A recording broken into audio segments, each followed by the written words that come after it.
सुधा समाधान।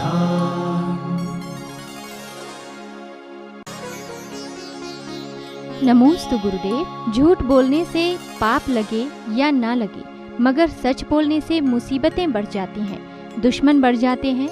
इससे कैसे बचा जाए? सत्य बोलने से दुश्मन बढ़ते हैं, इसलिए बढ़ते हैं कि हम सत्य को समझ नहीं पा रहे। ऐसा सत्य नहीं बोलना चाहिए जिससे दुश्मनी बढ़ जाए, जिससे विद्वेष हो जाए। हमारे यहाँ एक सूत्र दिया है, सत्यमपि विपदे। सत्य भी असत्य है यदि वो विपत्ति का कारण है। स्वयं और पर के बहुत बड़ा सूत्र दिया, सत्यमपि विपदे। सत्यम अपि विपदे, असत्य है वो भी असत्य की कोटि में लिया। जिस सत्य बोलने से विपत्ति आवे, दूसरे को विपत्ति आवे, स्वयं के ऊपर विपत्ति आवे, ऐसा सत्य बोलने के लिए हमारे यहाँ छूट नहीं है। हमारे यहाँ वही सत्य, असत्य भी सत्य है जो दूसरे को और स्वयं को विपत्तियों से दूर करता है। अब विपत्ति हमें देखना है कि यह जो सत्य बोल रहा हूँ इससे मुझे किस प्रकार की हानि है, मेरा कितना हानि है, कितना लाभ है, ये निर्णय करना चाहिए। इसलिए सत्य के ऊपर मुसीबत आती है ऐसी बात नहीं है। ये भी तो है, सत्य पर मुसीबत आती है, लेकिन अंत में सत्यमेव जयते भी तो होता है। सत्य की विजय भी तो होती है। सत्य को सूली लग सकती है, सत्य सूली पर चढ़ नहीं सकता। शेर सुदर्शन के लिए कितने बड़े संकट आया था, कितना बड़ा भयंकर अपवाद हुआ था।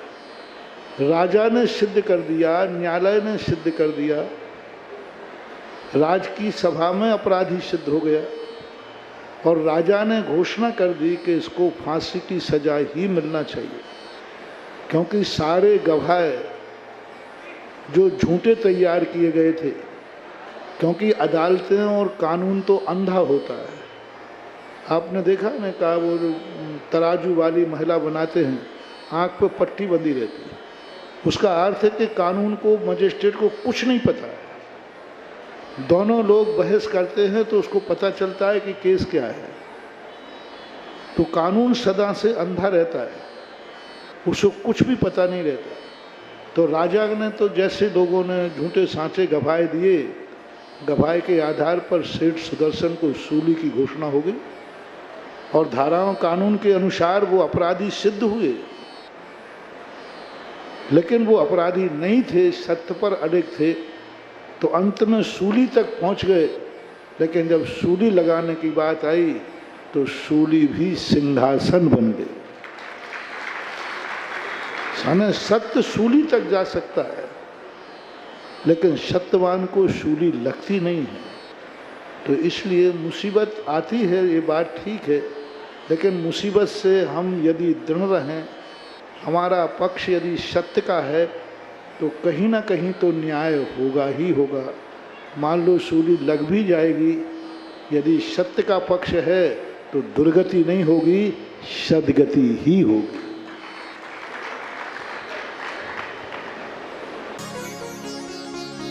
नमोस्तु गुरुदेव। किसी सज्जन आदमी का काम सफल होने पर कुछ लोग उससे जलते क्यों हैं, और जिनवाणी, गाय और भारत को माँ का दर्जा क्यों दिया जाता है? कोई भी व्यक्ति यदि किसी के अच्छे कार्य से जल रहा है तो जलने वालों को देखकर समझ लेना चाहिए कि ये अच्छा आदमी है। उसको विरोध क्यों मान रहे हो? वो प्रमाण पत्र है। पत्थर उसी पेड़ पर लगे रहते हैं। जब कोई किसी पेड़ पर पत्थर मान रहा हो, समझ लेना चाहिए इसमें कोई रसीले आम जरूर लगे। फल विहीन पेड़ को कोई पत्थर नहीं मारता। जो जलन है, ईर्षा है, ये षड्यंत्र है, ये अच्छे के प्रतीक है। अच्छे आदमी के प्रति यदि कोई जलन कर रहा है तो वह ये प्रतीक है कि वो अच्छा आदमी है, वो कसौटी है। इसलिए प्राय जितने नीतिकार हुए उन्होंने जलन करने वाले निंदकों को नीरे रखने को कहा, निंदक नीरे राखिए आदि आदि। तो कभी कभी ये लोग कसौटी बन जाते हैं। हमने तो शास्त्रों में देखा है, जिसके जीवन में कोई दुश्मन नहीं होता वो व्यक्ति महान नहीं बन पाता। वही पिक्चर हिट होती है जिसमें सबसे ज्यादा हीरो की पिटाई होती है।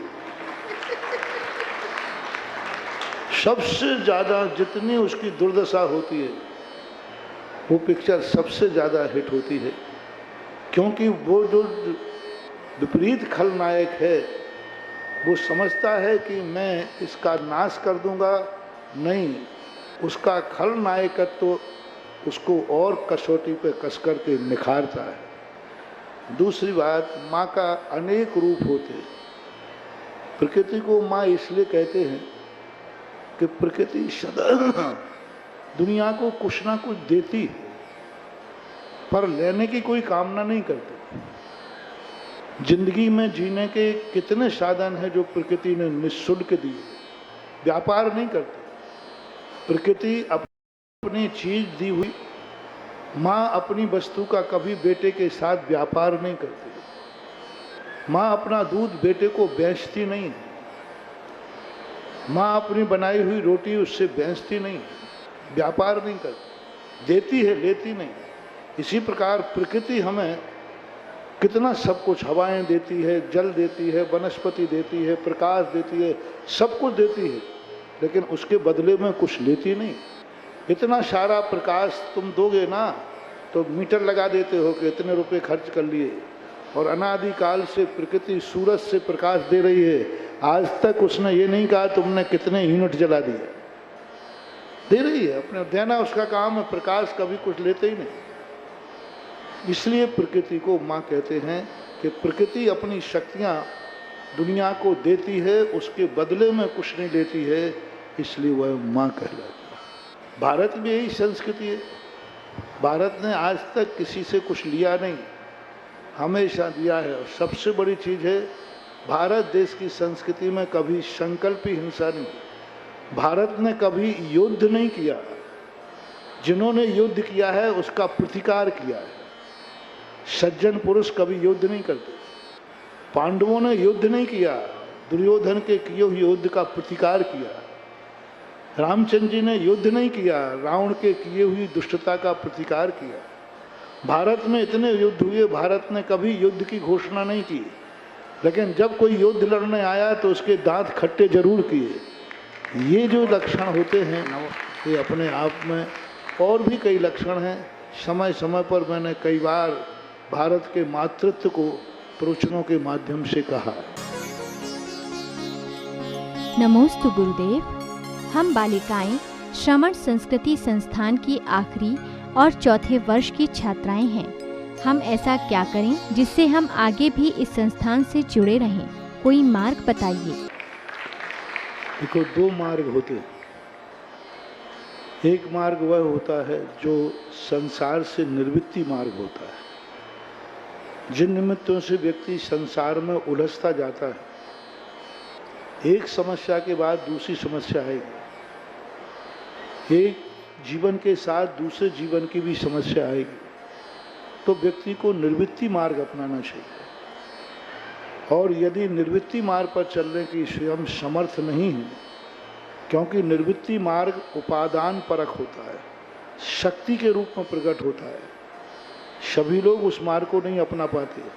तो जो संसार का निमित्त मार्ग है, निमित्त मार्ग कहलाता है हम अकेले नहीं चल सकेंगे, हमें कोई साथी चाहिए।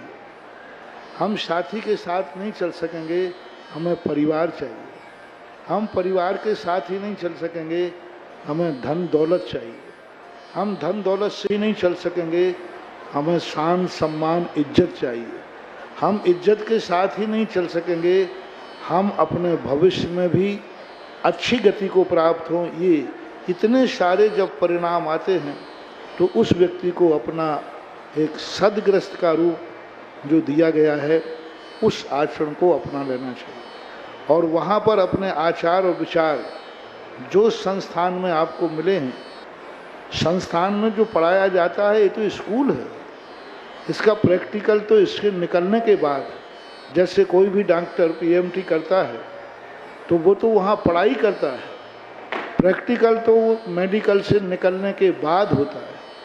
इसी प्रकार अभी तक तुम्हारी ज़िंदगी थ्योरी थी, आगे जाकर के जीवन भर इसको अपनाए रखना यही प्रैक्टिकल है। इसके लिए ही संस्थान में इसलिए नहीं पढ़ाया गया है कि तुम संस्थान में रहकर अनुशासित रहो, संस्थान में इसलिए अनुशासन सिखाया गया है कि तुम जिंदगी भर अनुशासित रहो, ये मुख्य उद्देश्य होता है। नमोस्तु गुरुदेव, मैंने 1.5 महीने पहले सपना देखा कि आप मेरे घर आहार पर पधारे हैं। फिर 15 दिन पहले मैंने आचार्य श्री को अपनी गली में देखा, साथ ही देखा कि वो मुझे आशीर्वाद दे रहे हैं। क्या ये सपना पूरा होगा? ऐसे सपनों के संबंध में बोल करके मैं उपद्रव में नहीं फंसूंगा, क्योंकि अभी हाल कहूँ कि सही है तो तुम कहोगे महाराज फिर सही करो, होना चाहिए। सपनों का एक बहुत बड़ा शास्त्र है। स्वप्न जो हैं समय, तारीख, भावना, इन सबसे देखे जाते हैं। शास्त्रों में, प्रथमानुग ग्रंथों में स्वप्नों के संबंध में बहुत लिखा, और आचार्य भद्रबाहु स्वामी ने भद्रबाहु संहिता के संबंध में भी लिखा।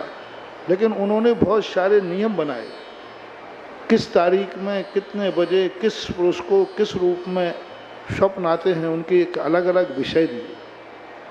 कभी कभी वो सत्य भी होते हैं और सत्य नहीं भी होते हैं, दोनों प्रकार का उल्लेख किया गया है। अब वो पूरे सत्य को तुम्हें देखना पड़ेगा, पूरी थीसिस करना पड़ेगी। उस दिन कौन सा था, नक्षत्र कौन सा था, लगन कौन सी थी, समय क्या था, शाम को तुमने क्या भाव करके सोए थे, किस प्रकार की तुम्हारी दशा थी, वो सब चीज़ों को विचार करने के बाद फिर निर्णय किया जाएगा। भावना तो तुम यही भाव कि स्वप्न भी साकार हो गए। नमोस्तु गुरुदेव, किसी कक्षा में कुछ छात्र पास हो जाते हैं तो कुछ फेल हो जाते हैं। जो छात्र फेल हो जाते हैं उनके लिए आपका क्या संदेश है? कि जीवन का वह सत्य भी सत्य है, जितना पास होना सत्य है उतना फेल होना भी सत्य है। जितना दिन सत्य है उतनी रात भी सत्य है। प्रकाश भली तुम अच्छा मानो, लेकिन अंधेरा भी उतना ही सत्य है जितना प्रकाश है। पुण्य कर्म का उदय आता है तो पाप कर्म भी सत्य है, क्योंकि कर्म दोनों हैं, एक कोई उदय में आएगा।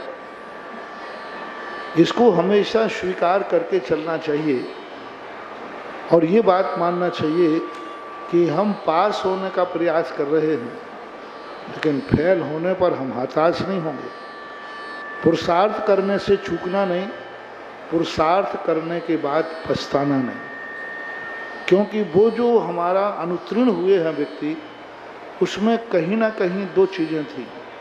कहीं या तो आपके पुरुषार्थ में कहीं चूक हुई है, आपकी निमित्त शक्ति कमज़ोर रही है, अथवा आपने कुवत से ज़्यादा महत्वाकांक्षा पाल ली। आपकी शक्ति ही नहीं है कि आप आईएएस ऑफिसर बन सकें। आप क्लर्क बनने की योग्यता रखते हैं और आईएएस ऑफिसर का फॉर्म भरेंगे। पार्षद के चुनाव में हारने वाला राष्ट्रपति का चुनाव लड़ेगा,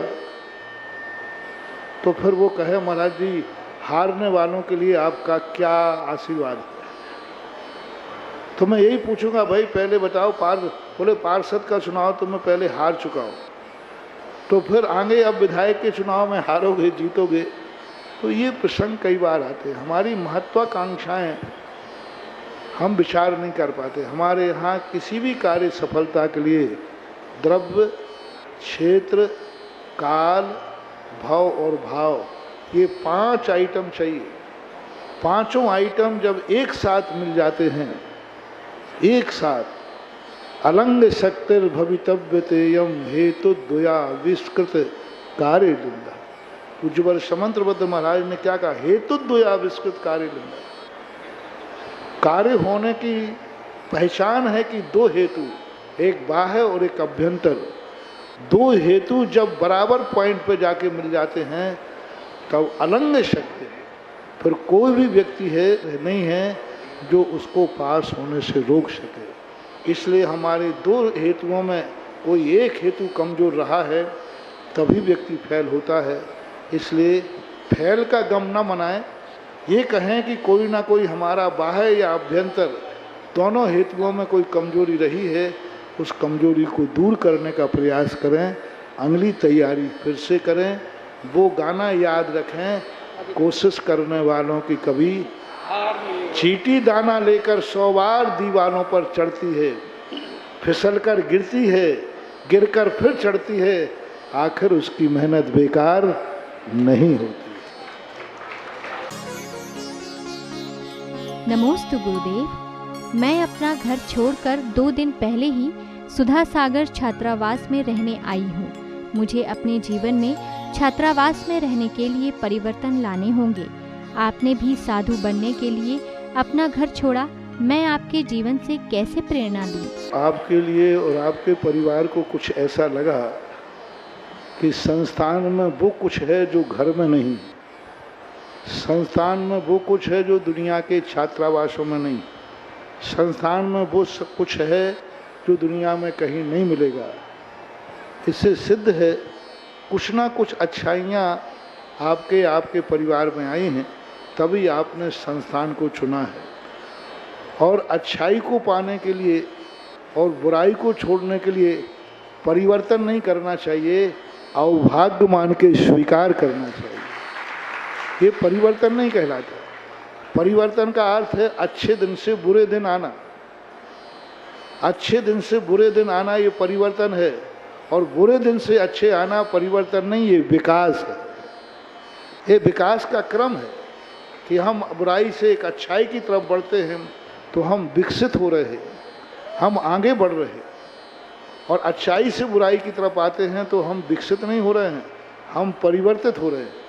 इसलिए अपना अवभाग्य मान करके ये माने कि हमारा परिवर्तन नहीं, जीवन का विकास अब 2 दिन से शुरू हुआ है, तो इस विकास को हर्ष के साथ, सौभाग्य के साथ स्वीकार करना चाहिए। सुधा सम